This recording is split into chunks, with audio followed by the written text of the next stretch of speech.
We won't vote until November, but the candidates to replace Evan Bayh in the U.S. Senate are running television commercials across the state now.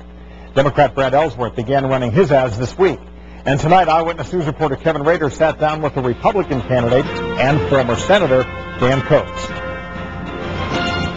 Republican Dan Coates is spending this summer crisscrossing the state campaigning for U.S. Senate seat that will soon be vacated by the retiring Evan Bayh, a former U.S. Senator and ambassador to Germany. Coates says Hoosiers should be very comfortable with him because he says he still stands for the same things he always has.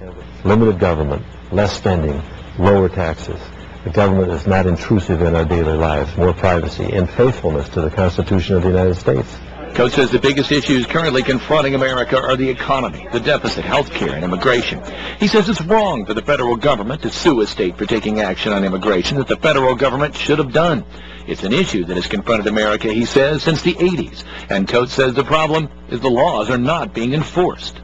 People have to be convinced before they look at some kind of anything else to do with immigration that we have stopped the bleeding, stopped the flow of illegal immigrants into this country.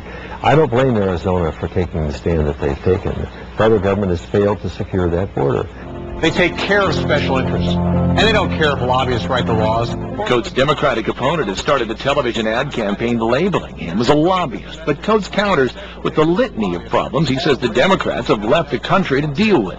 We just had a run on a liberal agenda that is not focused on the economy and that has added enormous amounts of money to our deficit and to our debt. For his part, Coates says while he's not a Washington insider, he does know how Washington works and doesn't work. And that is why he says he's the man to help fix it. If voters elect Republicans in the fall, Coates says it will help bring about the balance needed to fix Washington. Kevin Rader, Channel 13, Eyewitness News.